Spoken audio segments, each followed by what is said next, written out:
Thank you very much, Roland. It's really a pleasure to be here today. As Roland said, I've been at the now Boston Dynamics AI Institute for just over a year. We're trying to simplify the confusion and just refer to ourselves as the AI Institute. So you can call us that from now on. What is the AI Institute? We're a research institute focused on long-term problems related to artificial intelligence and robotics. And we're really trying to figure out how do we solve the most important problems to make robots truly functional in our everyday lives. We've currently, over the course of the past year, managed to hire about 140 people who are interested in these problems and are working closely with us. We're currently located in Cambridge, Massachusetts, about 2 blocks away from MIT, in a neighborhood known as Kendall Square, which we're really enjoying, and it's helping us interact with a lot of very capable researchers in the area. I just wanted to show a little bit of video to show you motivation for what we're trying to do. If you're familiar with Boston Dynamics, you're probably aware of our work in locomotion. A lot of that was motivated by watching animals locomote over extremely difficult terrain.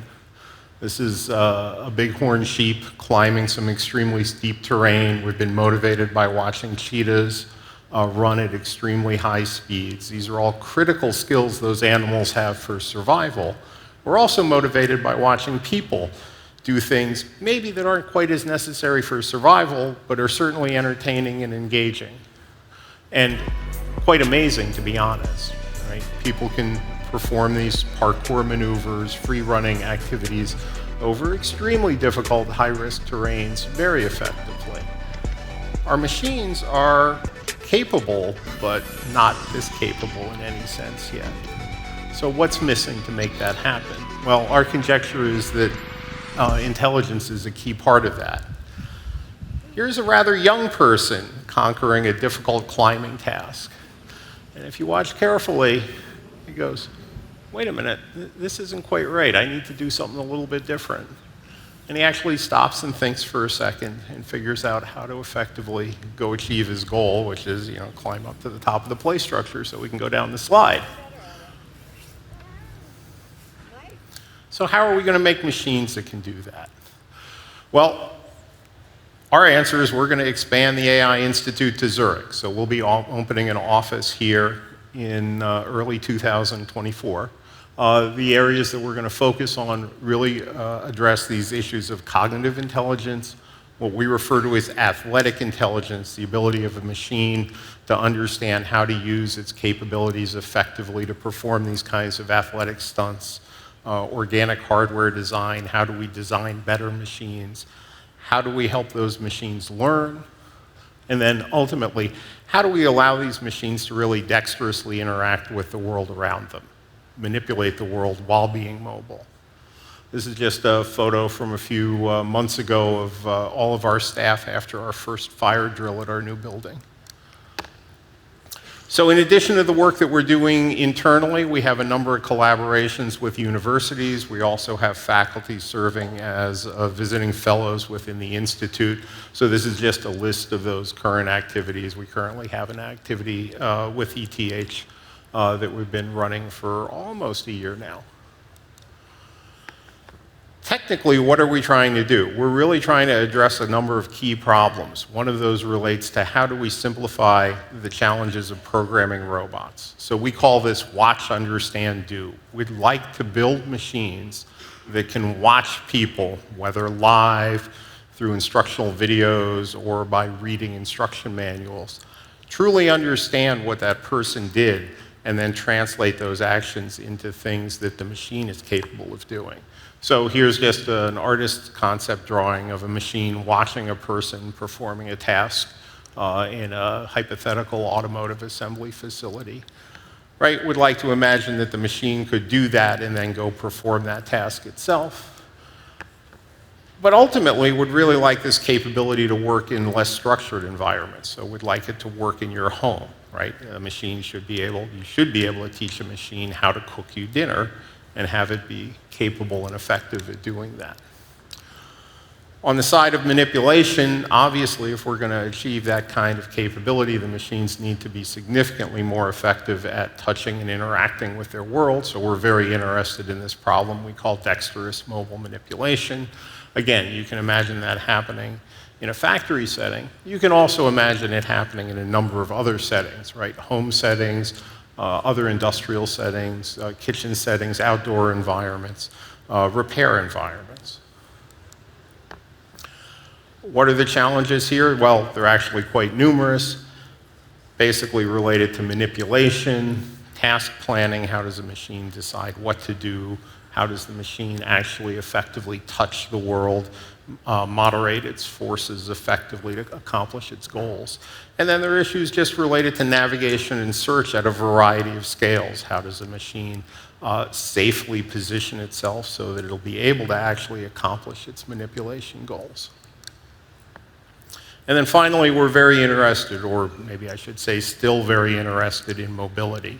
And in particular, we're thinking a lot about the relationships of how a machine can use its body inertia to more effectively locomote through really complex terrain. So these questions of how do we actually, in a generalized way, solve these parkour-like running problems or hopping problems. And we're thinking about that in the context of something that's referred to as trials bike riding, basically people performing stunts on things that look like mountain bikes over extremely difficult terrain. And so again, here's the artist's concept of that, which is a robot with a highly articulated mass that can hop and jump and also use wheels to roll across terrain. We're very early in this effort, and so we have some very simple prototypes that we've been working on. And this is just a short movie of a simulation of a prototype we're building of that kind of machine that's capable of basically jumping up onto a 1-meter platform, maintaining balance, and using its inertia to effectively navigate that kind of terrain. So I just wanted to thank you very much for having us here. A couple pictures of people working in our office. I think we have a wonderful working environment. We have a booth located up on the mezzanine in the back of the arena here today. Would encourage you to come visit us and talk to us about opportunities both in Zurich and in Cambridge if you're interested. So thank you very much.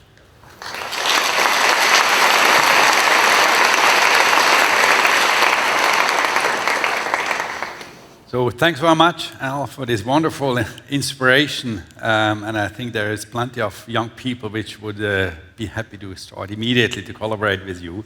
And I think it's really the place where hardware and software and intelligence comes together, which is not so often done, and we are looking for a collaboration. So we have some time for questions, so I look out to the audience if there are questions.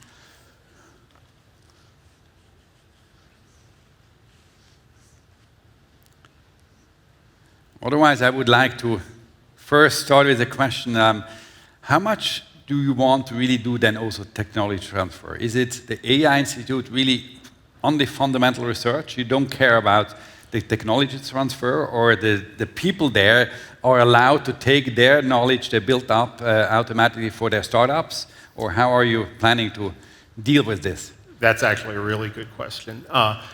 We are very focused on the long-term research at the AI Institute. We think that, or we have learned over our experience at Boston Dynamics, that when you start to mix the productization with the research, it becomes hard to keep them well balanced. So at the AI Institute, we're focused on the research. However, we expect that technologies that we develop will turn into ideas that will either spawn spin-outs from our organization or technologies that will license to other entities within the larger family of Hyundai, who's funding all of this activity. And again, that includes licensing things back to Boston Dynamics. There's a Hyundai group in Seoul that's doing some really innovative robotics development work, as well as companies like Motional, who are in the autonomous vehicle space. Thanks. Questions? Don't be shy. There is one over there. Probably shout it out. Oh, mic is coming. Good morning. My question is relating to how not tech people take all this technology, right? How do they see robots? Right, so this is an important question. So the question is really about how do we ensure, I'm going to say, society at large understands what we're doing and appreciates the value and risks associated with the technologies that we're developing. We do have an effort within the Institute that's focused on ethics and the relationships of these technologies to society. And so we're proactively working to try to understand how to better address those issues and better inform society about what these technologies mean. I think it's very easy for people to become confused when they see the technology move forward and then immediately compare it to or assume it's equivalent to what they saw in the movie theater in the latest science fiction film. And I think as technologists, we're all aware that there's still a very large gap between what we can actually build and what we see in the movies. And so we're trying to help clarify that. We're also working with people on what I would call, in the US, we would call the policy side. How do we talk to government agencies and policymakers to help them understand these technologies and put in place good laws and good policies that will allow them to be effective tools for us, yet be safe for society. Other question, last question?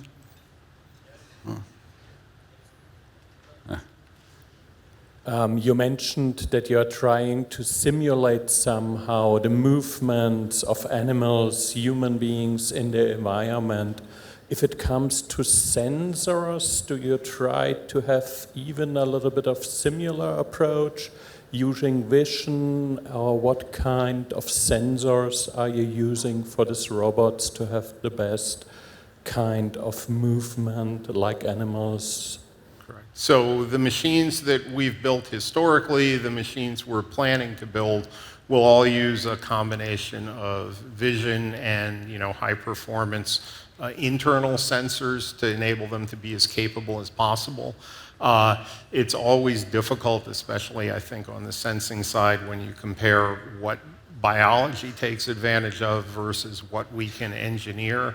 There are things that we can do in an engineered sense that are much better than many biological sensors, and the converse is also true. There are biological sensors, in particular the sense of touch that most animals have that far exceeds what we can engineer.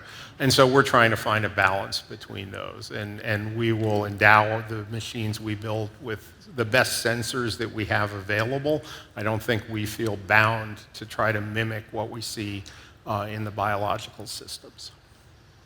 Okay, so we have a very short last question. Yes, how generalized versus more specialized do you think robots need to be now, and how might that develop? I think the key thing is that robots need to be more capable of operating in our everyday world, right? And that does mean a certain amount of generalization or adaptation to uncertain environments that we don't have available now. I mean, let's face it, robots in factories are extremely adept and extremely capable of performing a number of general purpose tasks. I think the weakness comes up when we take them out of that structured environment and put them out in the real world. And ultimately, I think it's when the machines move out into the real world with us that we really start to have impact on what's possible and really amplify human capability. Okay, thanks very much again, Al. So we're looking forward to have you more often in Zurich. And thank you very much, Roland.